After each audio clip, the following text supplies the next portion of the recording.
Sweta Chakraborty joins me now from here in Washington. She's the president of U.S. operations for We Don't Have Time, a social media network focused on combating climate change. And she's also a risk and behavioral scientist. Great to see you, Sweta. Great to see you too. Well, where does the world stand currently when it comes to sustainable development goals? Give us your global report card for right now. Oh, it's going to be a C. And it would have been lower if it wasn't for the recent Inflation Reduction Act that was passed through Congress. And that's exciting for the United States to really take its position back as leader of really moving forward our climate ambitions and progressing towards keeping the overall temperature of the planet less than 1.5 degrees Celsius by the end of the century.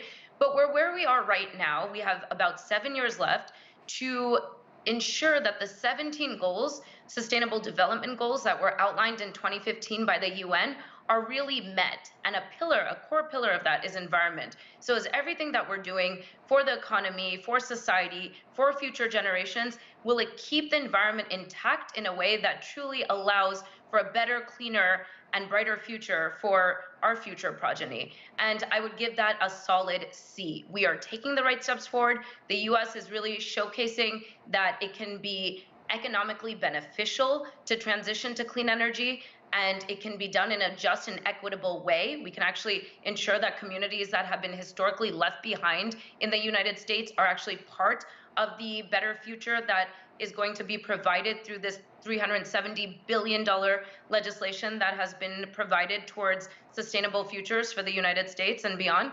But we need to see it actually come through, and we need to see other countries step up and really commit to and follow through with the global goals that they have put forward as well. Did the pandemic at all impact those goals? Talk about that. And you mentioned other countries and other governments, and how can governments push through this transition for a more sustainable future when many are dealing with a lot of internal political turmoil? And, I mentioned the pandemic, that's part of it as well.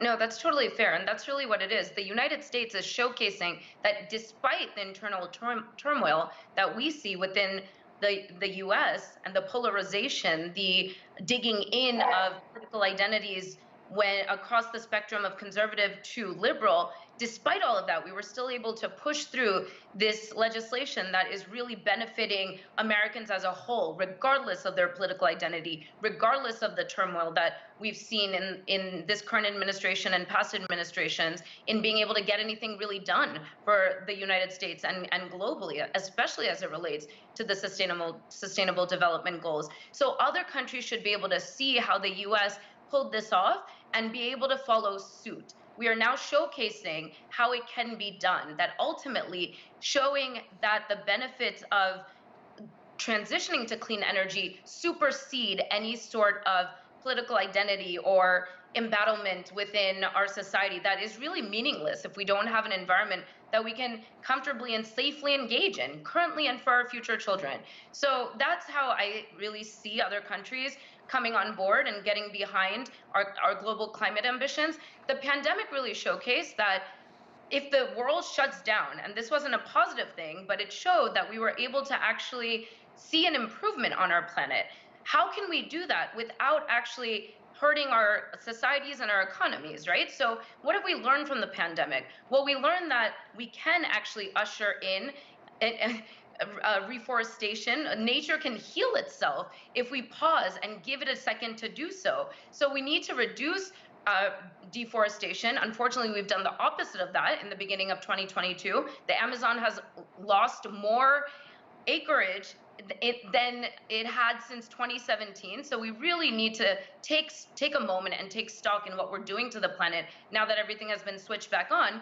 And what we got comfortable with during the pandemic, like one-time use face masks and other protective gear, dumping that into our environment, into the oceans, has resulted in an increase of plastic pollution that really needs to be addressed. And so that is a negative takeaway from the pandemic.